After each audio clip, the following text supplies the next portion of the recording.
Welcome to my channel CSIT world.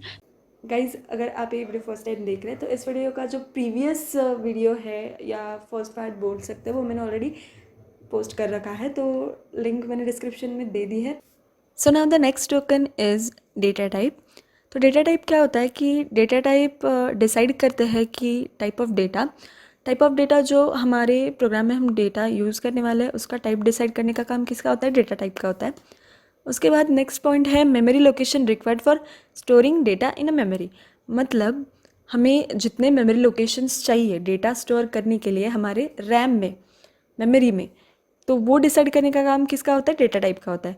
तो ये जो हमारे डेटा टाइप होते हैं ये 3 टाइप्स में डिवाइड किए गए हैं। First is primitive, second is derive and third is user defined. तो प्रिमिटिव में आता है integers, characters, Boolean, floating point and void. उसके बाद डिराइव में आता है functions, array, pointer, reference and user defined में आता है class, structure, union and enum. So this is a chart. इस चार्ट में आपको दिख रहा होगा कि डेटा टाइप है, उसके बाद उसकी रेंज है एंड उसको जितना स्पेस रिक्वायर्ड होता है मेमोरी में इन बाइट्स वो दिया गया हुआ है। तो कैरेक्टर से लेके sign character, unsign character, integer, वो सब उसकी रेंज दी गई है। तो आप ये देख सकते हैं या फिर आप स्क्रीनशॉट भी ले सकते हैं इसका। तो this is how the data will store in the memory. ऐसे डेटा स्टोर होता है, मतलब इतने नंबर्स में। अगर इंटीजर है तो 2 बाइट्स लेगा, अगर शॉर्ट इंट है तो 2 बाइट्स लेगा, अगर लॉन्ग इंट है तो 2 बाइट्स लेगा मेमोरी में स्पेस। अगर डबल है तो 8 बाइट्स होगा, लॉन्ग डबल है तो 10 बाइट्स होगा। उसके बाद कैरेक्टर है, कैरेक्टर 1 बाइट लेगा, likewise. Okay, so now moving toward the next token that is constants and variable. तो पहले हम कॉन्स्टेंट्स क्या है वो देख लेते हैं। अब कॉन्स्टेंट्स आपने सुना होगा, कॉन्स्टेंट मतलब समथिंग विच डजेंट चेंज, मतलब जो चेंज नहीं होता है उसे हम कॉन्स्टेंट बोलते हैं, जो एक ही फैशन में चलता रहता है।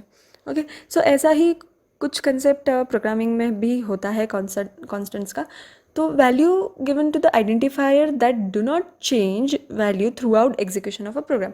मतलब हमारा जो प्रोग्राम का एग्जीक्यूशन चलता रहेगा उसके दौरान ये वैल्यू, ये जो आइडेंटिफायर्स है कॉन्स्टेंट्स, तो ये वैल्यू चेंज नहीं करेगी। फॉर एग्जाम्पल आपने मैथ सॉल्व किया होगा कभी। ओके, सो आपको जब बोला जाता है कि find the area of a circle, okay, तो उसमें एरिया ऑफ सर्कल में आपका जो पर्टिकुलर फॉर्मूला होगा उसमें पाई की वैल्यू आपको लिखनी पड़ती है। तो पाई की वैल्यू जो होती है वो चेंज होती है क्या? कभी नहीं।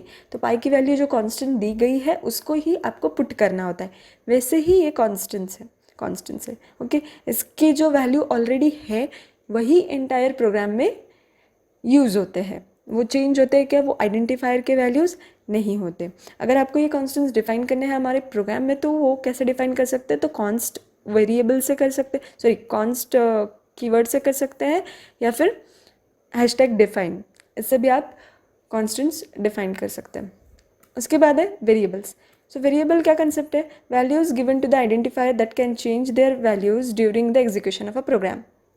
ओके, सो वेरिएबल्स क्या होते हैं? इट वेरीज, मतलब ऐसे आइडेंटिफायर्स जिसकी वैल्यू इंटायर प्रोग्राम के एग्जीक्यूशन में चेंज हो सकती है, वेरी हो सकती है।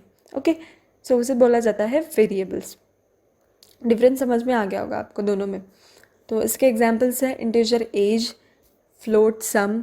फॉर एग्जांपल आप एडिशन का प्रोग्राम कर रहे हैं, तो एडिशन के प्रोग्राम में आपने क्या किया?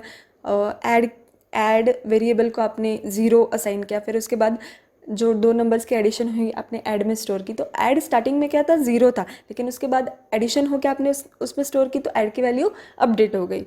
तो इसे बोला जाता है वेरिएबल। तो ऐड क्या है आपका? वेरिएबल है, कॉन्स्टेंट नहीं है। सो उसके बाद next token is operators. Operators are different symbols used to indicate the operation और स्पेशल ऑपरेशन जो परफॉर्म होने वाला है। ओके, सो ऑपरेटर्स क्या होते हैं कि स्पेशल सिम्बॉल्स होते हैं एक टाइप के, जिससे हम अलग अलग ऑपरेशन परफॉर्म कर सकते हैं। तो नेक्स्ट वीडियो में हम ऑपरेटर्स क्या होते हैं डिटेल में देखेंगे। गाइज, अभी तक चैनल को सब्सक्राइब नहीं किया हो तो सब्सक्राइब कर देना, बेल नोटिफिकेशन दबा देना, जिससे कि चैनल के अपडेट आपको मिलते रहे। वीडियो कैसा था कमेंट करके बताना, लाइक करना, शेयर करना अपने दोस्तों के साथ। Thank you.